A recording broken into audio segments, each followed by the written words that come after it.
Good morning. This week we're going to go through tutorial 2, getting started with CSS. We're going to kind of go through the slide presentation kind of quick, and then we'll go back over tutorial 2, tutorial 2 of tutorial 2 on MonTap. You guys will be doing the first tutorial for chapter 2 on there. All right, so we're going to start with CSS. CSS,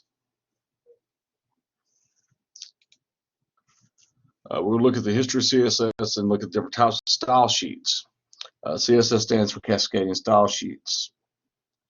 Look at precedence inheritance, how to apply color, look at different selectors, font styles, web fonts, list styles, margin and padding space, pseudo class and pseudo elements, inserting page content with CSS. Can we see on the example here, this is the CSS styles and colors. As we see here, the browser window is set to 27, 73%, 72%, using HTML style rule. H1 heading, it's going to appear in white on dark orange background, and a page text color set, page body background color set, and different settings here. Like we discussed a little bit last recording, you can do the style inline or on page, but if you do it as a CSS, you do it in a style sheet and attach it, it's going to make it a uniform look throughout your page.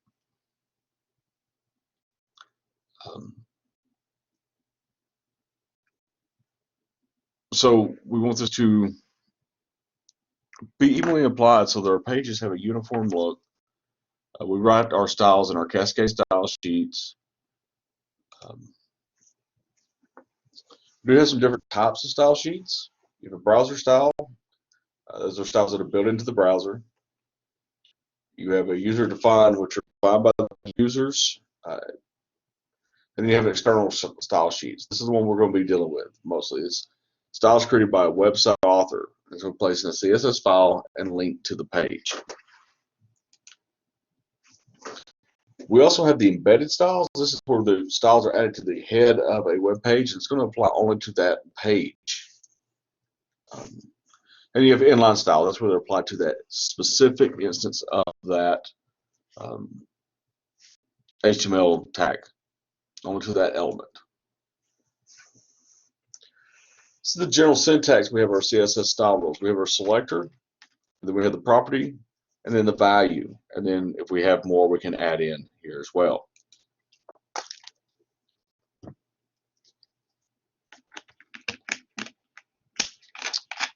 We have browser extensions. These are extended library of styles, properties in the browser. And then a vendor prefix indicates the browser vendor that created and supports the style property. You will see these. And you see here the vendor prefixes, the rendering engines, and then on the right, the browsers that those are used with. Notice that Mozilla, Internet Explorer, Opera, WebKit, these are some of your most popular browsers use these. Firefox, Internet Explorer, Chrome, Safari. These are some of your most popular browsers. So you need to use these when you put this in. You need to design, depending on what browser they're using. And since you don't know what browser they're using, chances are you probably need to go ahead and just be prepared to program for all of these. All right, embedded style sheets, we said, they're inserted directly in HTML files. They're put into the document head and metadata. We have the style tags we use. So we have open and closed style tag, and in between those we put our style rules. And that's whatever the settings we want for that page. All right, inline styles that we talked about are applied directly to specific elements. So we have the element, say paragraph, and then we set the style of equal to the property one, and then the value. What do we want to be applied? So if we want to do like say background color and then set it to blue, or text color to blue. So the property and value pairs define the styles that are applied directly to that element. Now, the more specific style rules has precedence over the general style rule. This is so that if you have a conflict with two or more styles, it's got the one that has the more specific is going to be applied. And two rules have an equal specificity and equal importance. One is going to be defined last has precedence. Style inheritance is a process in which properties are passed from the parent element to its children. So we see an example here. The following style rule sets the color of article text to blue, and the rule is passed to any paragraph or other elements nested within that article. All right, so we got article, color blue, and if you got a paragraph tag that's inside of that, it's a nested tag, it's going to have the same color, it's going to be inherited.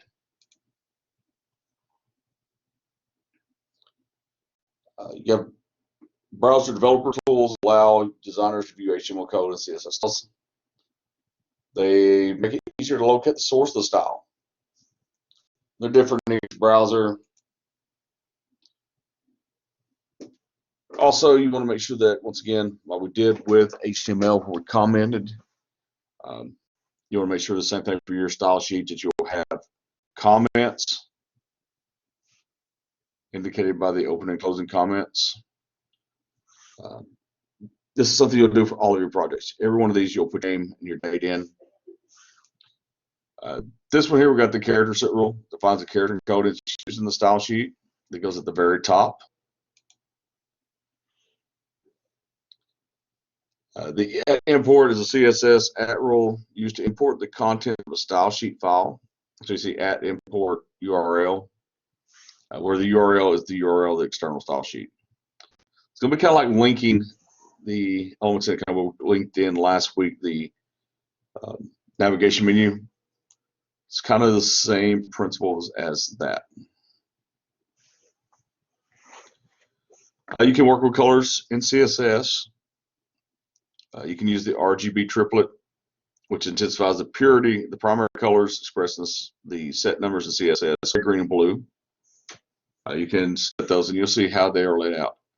So when you set these, you'll set the red value here, the green value here, and then the blue value. You also use hexadecimal numbers. So it's on the base 16 numbering system. So we'll see how we mix the RGB color model. When we start mixing in red and blue, we get magenta. Start mixing in red, blue, and green, we start getting white. Red and green, yellow, blue and green. So as we mix these, you'll see that your colors will change. The HSL color values, the hue, saturation, light. The hue is the tint of the color. It represents a direction on the color wheel. The saturation is the intensity of the color. It's going to be from 0, which is no color, to 100%, which is full color. Lightness is the brightness of a color. We go from 0, which will be black, to 100%, which is white. We'll see an example here of the HSL. It's up to 38, 90%, and 60%. So we see that it's moved to this area to get this color. You can also express these with the RGB. So it can be done on the color wheel.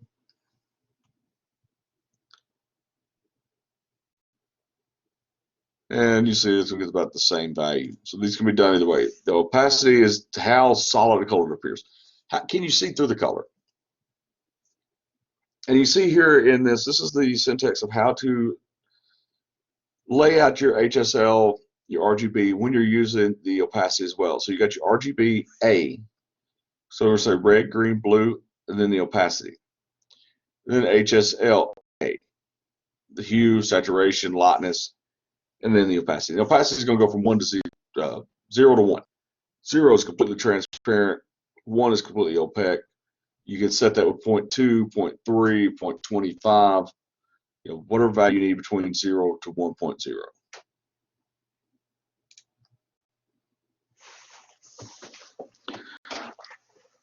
All right, so you can also set this with just a color. So you don't have to set the RGB value here. So if you want to just say blue, red, so you can set and say we want the color set to red, background color set to black. You can do that as well.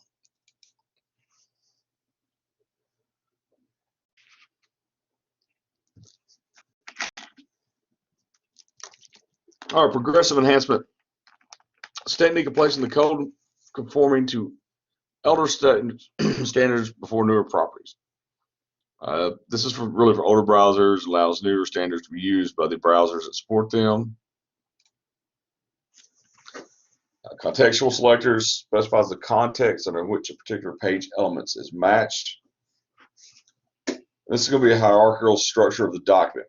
Okay, it's going to involve the relationship between the parent elements, and it contains one or more child elements, and then it may have several levels of descendant elements there. So we have our contextual selectors. So we got the L matches the element M located anywhere in the document. Excuse me. We see some examples here. The parent, then you have the greater than child, matches the child element that is a child of the parent element. Plus sign was going to say if it's immediately preceded by the sibling, element 1, then element 2 will be matched with that. If you can match it with any element, you can use a wildcard selector, which is the asterisk.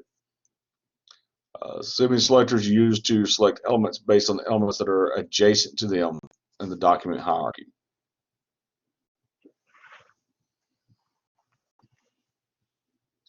These are some that you'll use a lot right here, the ID and the class. These selectors can be defined based on the attributes and attribute values within the elements. All right, IDs identify specific elements within the document. A class is going to identify a group of elements that share a similar characteristic or property. Okay, so we can see here that in this example here, for example, they have the elm and then the # ID.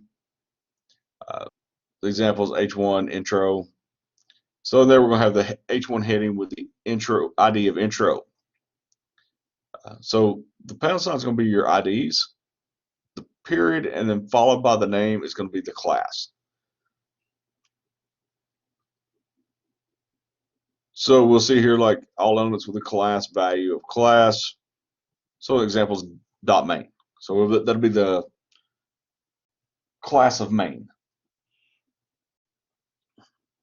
So anything that belongs to that main class will have that property assigned to it. Typographies are the design and appearance of characters and letters on the page. You set the colors of fonts through this. So we see here that the general structure defining font for any page element is font dash family and then the fonts. Now with the fonts, a general rule is that you want to have at least more than one font. Font's going to be comma separated list. It's going to be known as a font stack.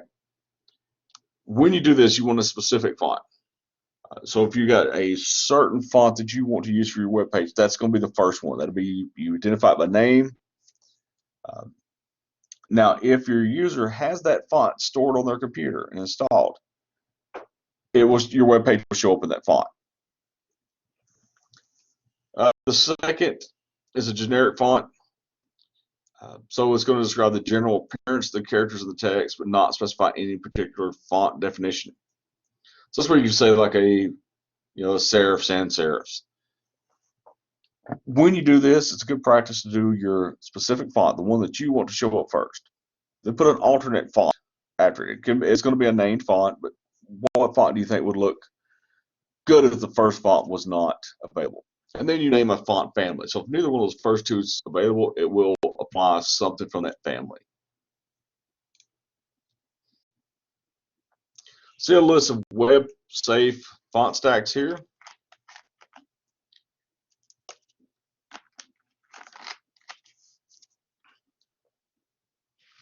We'll see an example here. For example, in the Arial Black You get the font family. So Arial Black the first choice, Gadget the second, and then if we don't have either one of those installed, we're going to pick something from the sans serif to install or to view this website with.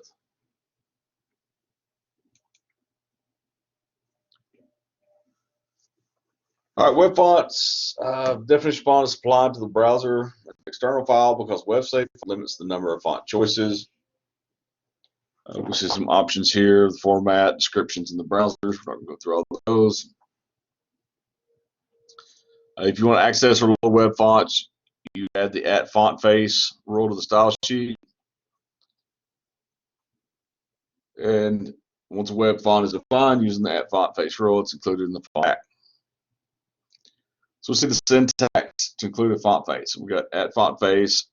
We'll see the font family, name, the links, formats, so forth are here, and then descriptors, values. All right, so when we look at that, the name is going to be the name of the font, URL, location of the font definition file. Text is optional text, description of the font format. And then description 1 and value 1 is the pairs of this optional styles. I would look at setting the font size. We simply do the font dash size and then set the value, the size. That's going to be unit length entered in the relative or absolute units. All right, absolute units fix the size regardless of the output device and are used only with printed media. Relatives are expressed relative to the size of other objects within the web page or the display properties of the device itself.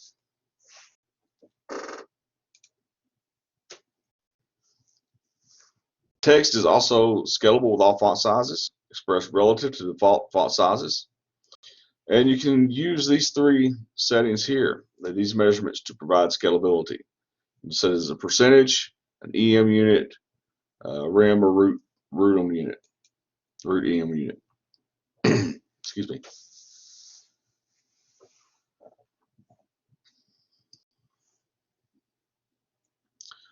All right, so we can also set the viewpoint.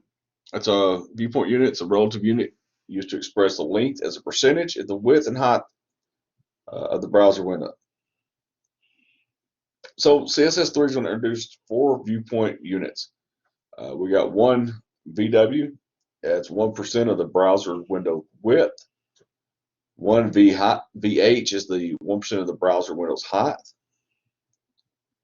You got the one VMin, it's going to be whichever is smaller the width or the height, and max is whichever is larger the width and height.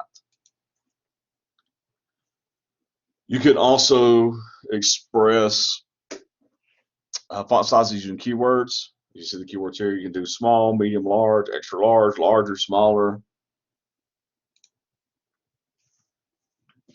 Kerning measures the amount of space between characters, while tracking measures the amount of space between words.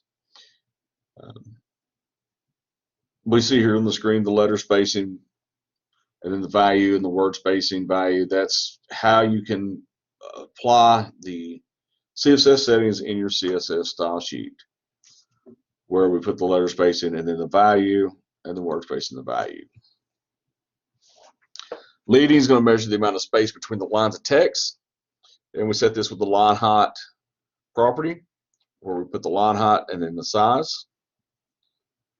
The text spacing, we do the text dense dash size. So it's going to be the first line of a text block. So we see here an example of our CSS. So we got H1, H2 tags. We got the font family set, and we got the letter spacing set at 0.1 EM. So let's set the space between the letters to 0.1 EM. When we look down here in the navigation styles, we got the navigation font size, and we've got the unordered list. We're setting the line height to 2 EMs.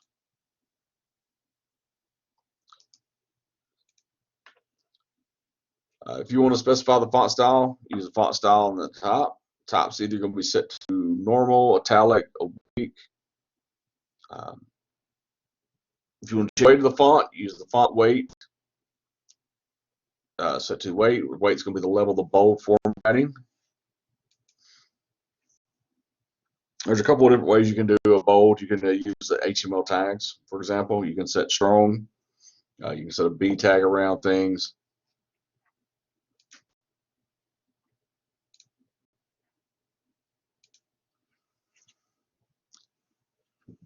You can specify text decoration using text decoration type. The type is where you can set it to none, underline, overline, or line through. You can use text transform. The type here is going to be capitalized, uppercase, lowercase, or none. You can also set it to normal small caps using the top font variant. And set it to top, or top is going to be normal small caps.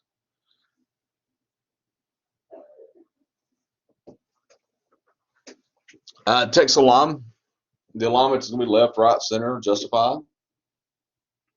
You can also use the vertical line to set the baseline, bottom, middle, sub, super, text bottom, text top, or top. That's going to vertically align the text in each line.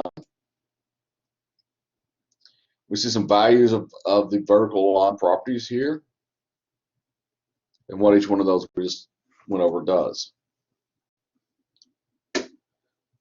You can also use the shorthand font property. So we set font, we set the style, the variant, the weight, the size. So we don't have to go through and set everything fully written out like it was if we're setting them individually. We can combine these.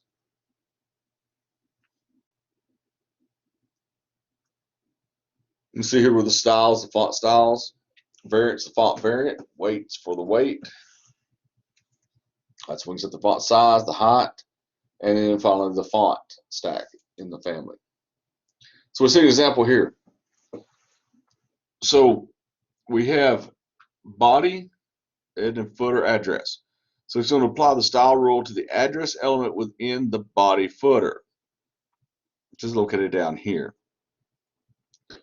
So we're going to set the background color, and we set it to the dark orange. We set the color, set to white. We have the color of the RGBA set. So in there, we're going to put it to, we'll make it a semi-transparent white, or it's just going to be white if for some reason that's not supported by the browser. Okay, then we have our font family being set. I'm sorry, we have our bold being set, our font family. We're setting our font size, the line height. We're also aligning this to the center. You notice that it is center aligned down here. So like I said, we can combine all this. We don't have to go through here and set each one of these separate as you can combine these. All right, list markers, the default browser style symbol displayed before each list item for unordered and ordered list. We can change this. Okay, so think of this as like the, or you can just take them out. So instead of like the little circle or the little square, we can change this. So we see the list, style type, and then type, and that's where we're going to change the type of marker. So we can set here and list it as a disc, a circle, square, and all these other options in here as well. We can also use images for our list marker. Where in there we would just create a URL. So we do the list style image, and we'll know how we'll use this URL. And inside the parentheses where it says URL, that's where we're going to put the link to the file. All right, so see example down here. They're using run icon for the link of the URL. So this was the results. Okay, so instead of just having the little square, we're using this image for our unordered list. All right, the CSS is going to treat each list item as a block level element. It's going to place in a virtual box with the list markers placed outside of the list text. We can change this by using the list style position, And there we're going to change it to the outside or inside. All right, so we see an example here. This is the outside. So we've got our box located here. You see that the list marker is on the outside, where this is going to be set on the inside. Block level elements follow the structure of the blocks model. It's going to be enclosed within a series of boxes. You have the content of the element itself, and then the padding space, which is going to stand for the element's content to a border. So we see an example here of the border. It's going to be surrounding the padding space. The margin space comprises the space beyond the border up to the next page element. So we set our margins. You can set your border. You can set your padding. Okay, this is just a way we could use CSS to format our boxes or pages. And we can set these with using the padding style to set the padding.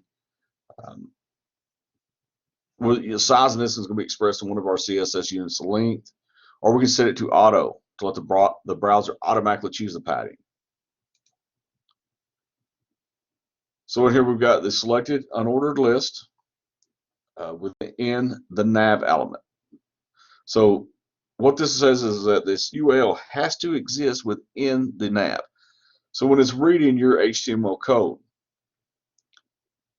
it has to have that nav element and then find the UL inside. And so in there we're going to set the padding to the left to 5 pixels.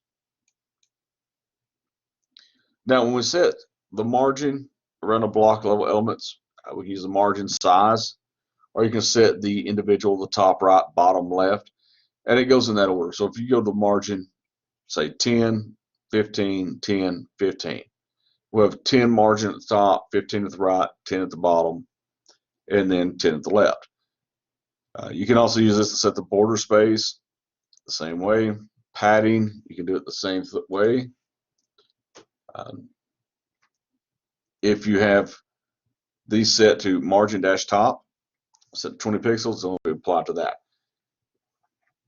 For example, on this also, if you have margin and you just have it 20 pixels, it's going to be 20 pixels all the way around.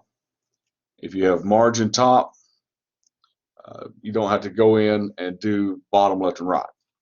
Okay, so if you do the individuals, or if you do margin bottom under this and put it at 20,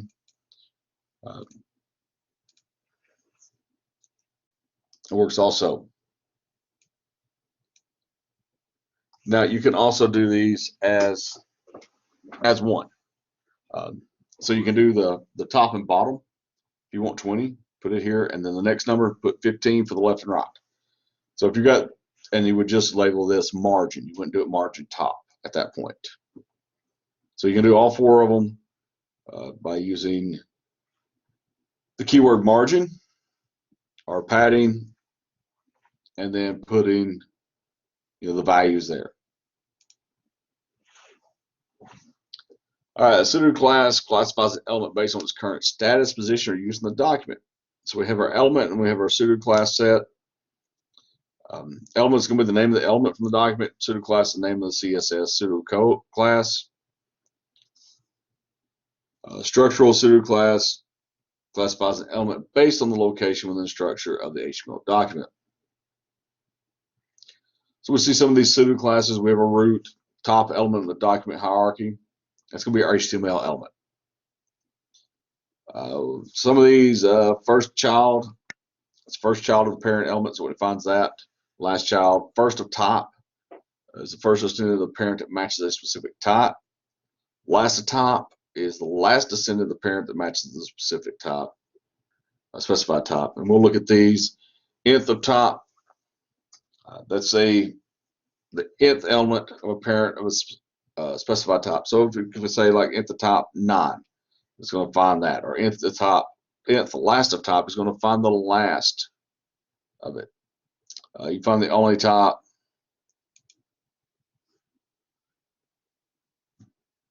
So we're seeing an example here of these. So we're using the run icon as the markers. We're saying in this, so when we look through the article, We'll get to this unordered list. We'll look for the list item. We'll look at the first at the top. So the first time that list item from that unordered list is found, we're going to use this run icon. And then we got the other setups here. So we're looking through the same thing, and we get to the list item. We're saying, okay, now the second time that we find this, that's how we use the nth at the top. Notice we got the 2 there, so that's where we're specifying that it's the second list item. In this case, we're going to use the box icon. And finally, we're going to look at the last one. The last time we find a list item that's in that unordered list that is in the article that has this, we're going to look for the swim icon.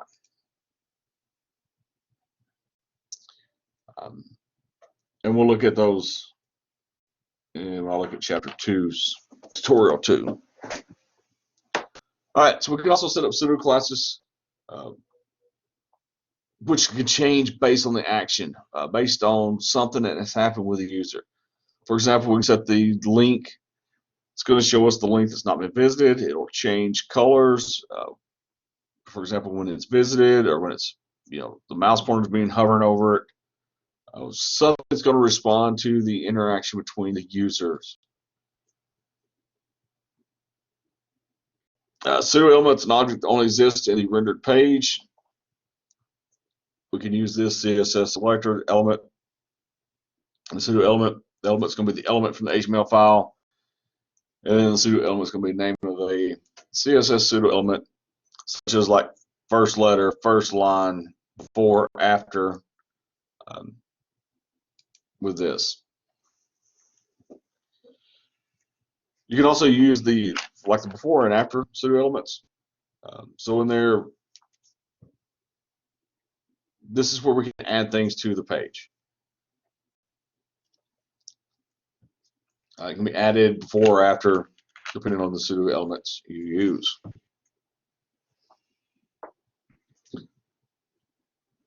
This is the values of the content property.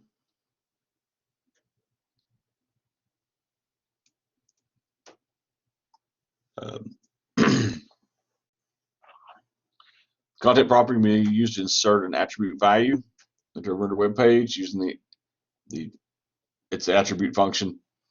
All right, so in this we have our content, we set our attribute, and then the attribute function, and we add the attribute there. That's the attribute of the selected element. Block quotes and queue elements are used for quoted material.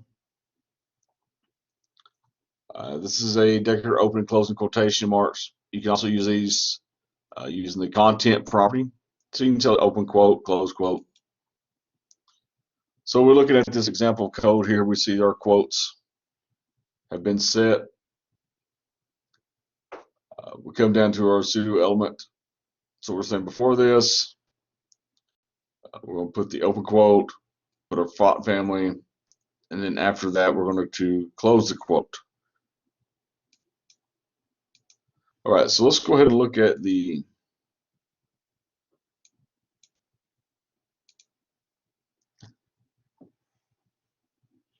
chapter 2, tutorial 2, case problem 2. Now you guys will have case problem 1 that you will be doing. And I've already went through and did this. For this one, once again, the document setups, these are going to be kind of similar to what you guys will be doing. You'll make sure that you put your author name and stuff in. You will create your link down here. Now you notice here that the links that I've created here, I've created a link that I'm saying I'm referencing this layout. So as you'll see the .css, and then I'm going to say the relationship is a style sheet, which will get me through this here. This is something you guys will do on your assignment as well. Let me expand this so we can actually see the page. All right, so I'm going to go to the,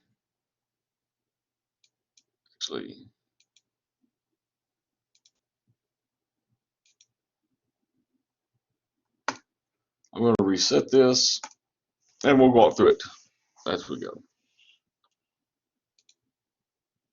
All right, so I'm going to click all these, and it should take everything away.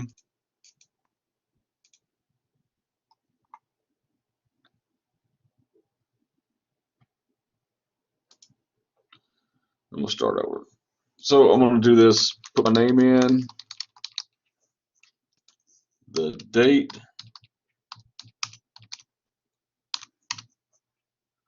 this, same with my styles.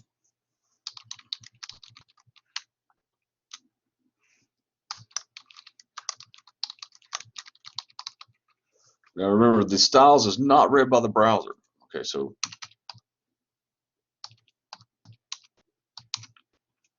the next part is to create the links. Once again, I'm just going to copy and paste this. All right, so I'm going to refresh this. You'll see that we've got our HTML designed here, but you'll notice that there's no real layout for this. So in my tour, under my title, I'm going to paste that. You'll see when I refresh this now that it's a little bit better formatted, because it's going to read the stuff that's off my style sheets. So I'm going to click that. You'll see that I messed up. Okay, I didn't finish my instructions, so I'm supposed to go to this, and I'm supposed to put the character set rule and set it to UTF-8.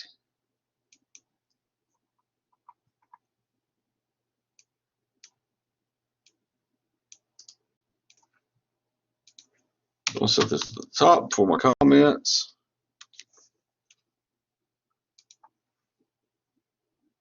So this is telling the style sheet that we're going to use that character set. Okay, so now I'm going to refresh this again. You shouldn't see any changes.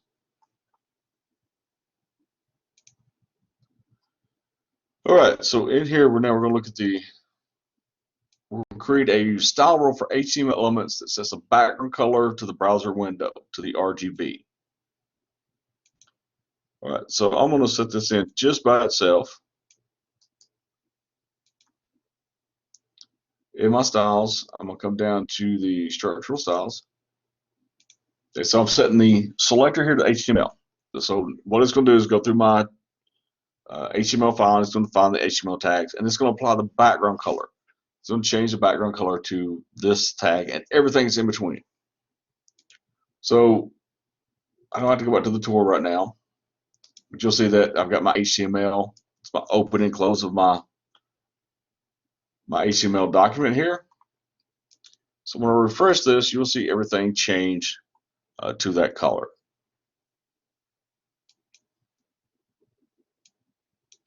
Now, the reason why I put this in a style sheet rather than just changing it over here in the head section is because on this page, and the rest of these pages don't exist, but if I went to each one of these pages and I've linked that style sheet in as I have here, or actually here, to each one of those pages, that style will automatically be applied to that web page. So it'll give my website a uniform look. All right, so now I'm going to create a style rule for the body element that sets a background color to the RGB and sets the body font stack. So once again, let's go back in my style sheet. So once again, I got my selector, my open and close curly brackets. It's very important you put your closing bracket. Then I'll set my background color, my font family, and this is going to be applied to the body tag. So this is going to come down and look, okay, so we've reached the body tag. So everything that's in between this and the closing body tag, that rule is going to be applied to. So when I refresh the page, you'll see now that this is what's listed in the body tag.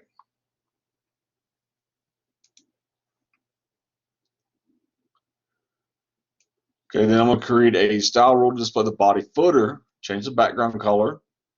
Set the top and bottom padding spaces to 5 pixels.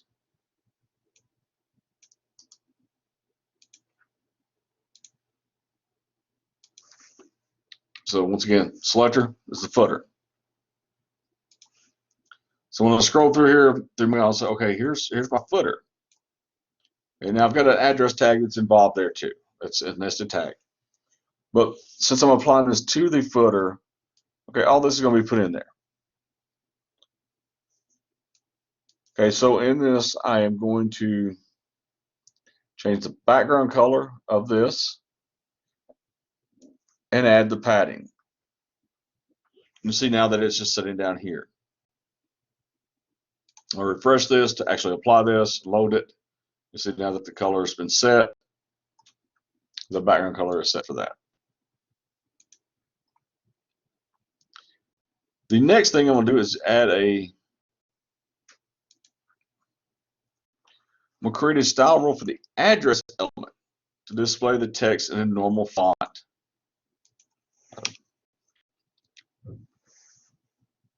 With a font size of 0.9 EM, horizontally center the text, set the top and bottom padding to 10 pixels. So we see here that we got, okay, since address here is nested inside a footer, we're going to say when you find the footer and you find the address that's part of the footer,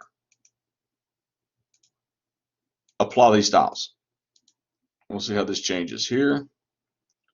As you see now that it's been centered, it's been font size changed, padding's been added, and so forth. And next, go to the heading section and create a style rule that sets the font weight of all H1 to H2 headings normal. So we look at this and we'll see, okay, do we have H2s? Yeah, on day 6 is H2, day 5. So all of our lists, that's showing the days. We see the H1 is set to our itinerary. And all right, scrolling through our HTML, that's all we have there. So I'm going to set the font weight to this to normal. I'm going to put it in the heading styles because it said that that's what we're going to do. Set the font weight of all H1 and H2 headings to normal. So it's not going to be something that's going to be specific to a nested tag. For example, like the address that we have here. Okay, on this situation, it has to find the footer first, and then it finds the address. So just looking for the nested tag of this. This is going to be applied to all H1, H2. It could be these over here and our H1 there. So when we refresh this, we see it's been set to normal font weight.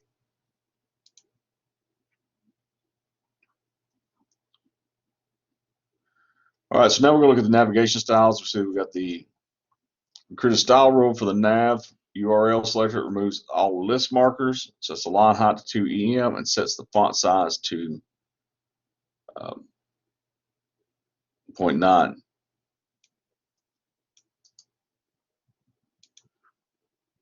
So I'm going to put this in the navigation style. Once again, we get the list style. We're going to set it to none. So we're saying no lines there. This will be our navigation here. Set the line height and the font size. So let's refresh this. We'll see that those have now gone. And we've got some line height set and the font size. Now we're also look here and we'll look at the previously visited or unvisited hyperlink text within the navigation list. We'll create a style rule that removes the underlining from the hyperlink text and sets the text color to this 4359 125. And I'm going to go ahead and grab the hover and the active link and put that in there as well. So here we're saying, okay, we're looking at the navigation, our link, and when it's visited, we're going to put the text declaration to none, and then we're going to change the color. We're also doing this for the active link or hovered link. Create a style rule. It's going to change the color of that. So we see this set up here. Now our page has to be reloaded. So we're reloading. We took out that, and we see the colors of the links change now as we hover over this. And when I click on one, of course the page don't exist. So the visited link is not really gonna work.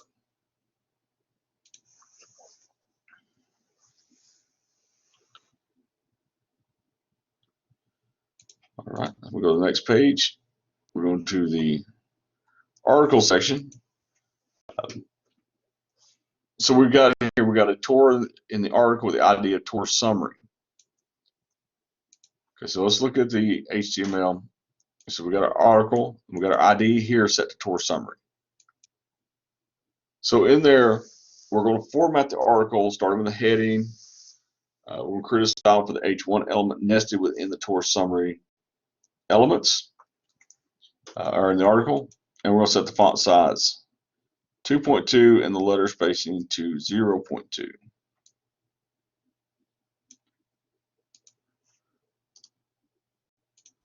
So this we're saying, okay, we got the article tag here. We've got the ID tour summary. Now the H1s that are in this, we're going to change that.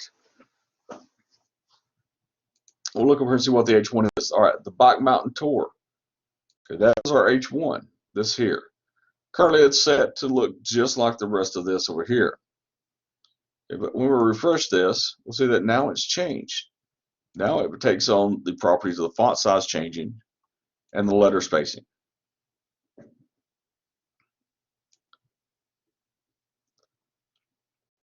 Okay, the next thing we're going to do is we're going to change for the paragraph tags that are within the tour summary ID. And we'll place those here. So everything's got the paragraph tag. We're just changing the font size for this. So we'll refresh it, see that this changes. Okay, we're also going to use the first line of the tour summary to appear in small capital letters. We'll use the first to top, and we'll set it to the first line.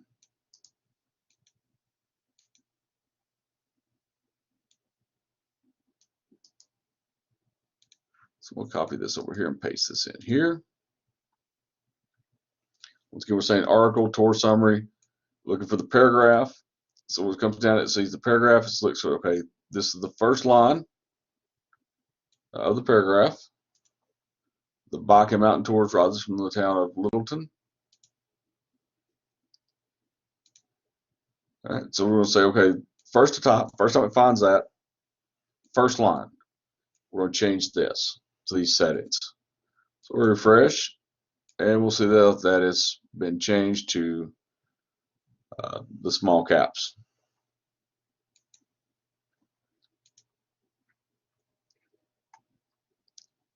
Okay, so we'll look at the summary, make sure it passes.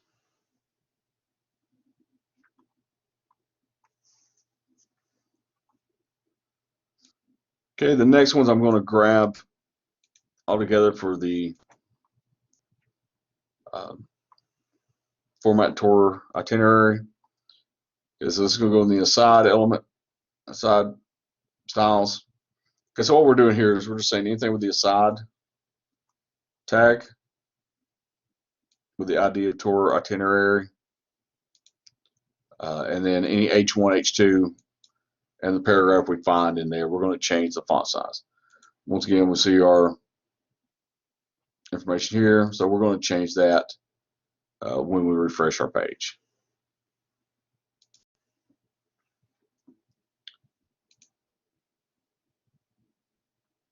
Okay.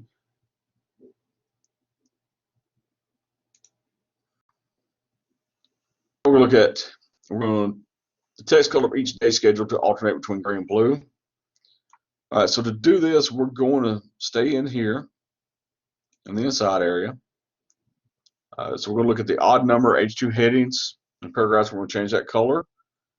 Notice we're going to use the nth type odd and the nth type even for these.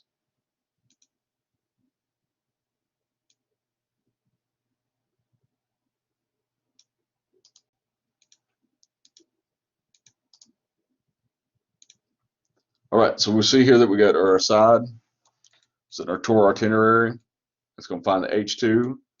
Every time it finds an even one, it's going to change the color to this. When it finds the paragraph that are even, it's going to find this. So every time it finds the second time that it appears, the third or fourth time it appears, the sixth time, and so forth. And same with the odd, it'll just the opposite. When it finds the first time, the third, the fifth. So we'll go through here and look. Okay, so it's the first time it's found H2. First time it finds a paragraph, it's going to be on the evens, the odds. So it's going to apply this color here to those. Then it's going to continue searching. And, it finds the second time. It finds an even number of H2s and P tags. So then this will be applied, the even. So we'll see how this changes here. So now we've got the color's been changed and the settings have been applied that we put into our CSS. So we'll check that.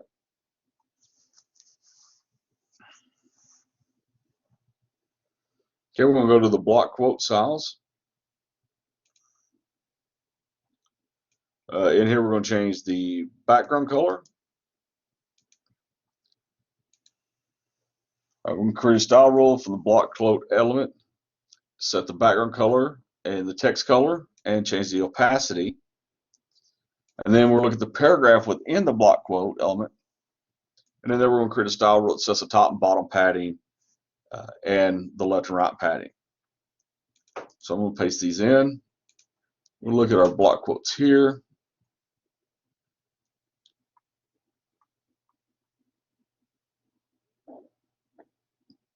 All right, so we got our block quote is the Bike Mountain Tour is amazing. I highly recommend it.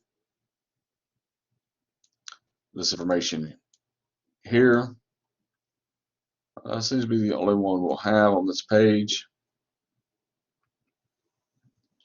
All right, so look at our CSS on this. This is where I was talking about the padding.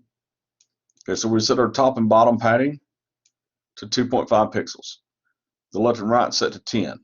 Okay, so we can do, if we broke this out long way, we could do padding 2.5, 10, 2.5, 10. We can also do it where we put padding top 2.5, padding bottom 2.5, padding left 10, padding right 10. This saves us time doing it this way. Because what we're saying here is that this is the top and bottom, and this is the left and right. So we'll refresh this. We'll see that the background color has been changed. The color of the text has been changed. The opacity has been changed to 0.65. Okay, so we've changed how much we can see through the image. And then we've added padding around that paragraph. Okay, we're going to check this off. We go to our final check on the website.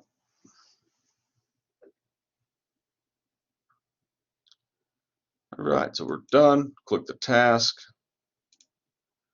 Everything's good. Submit it for 100%.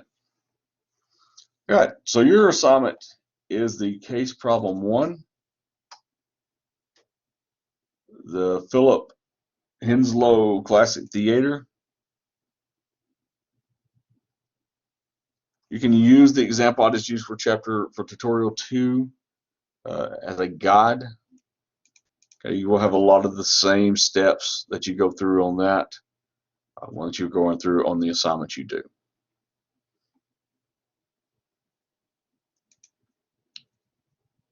As you do your document setup, this one you'll be doing the font face rules.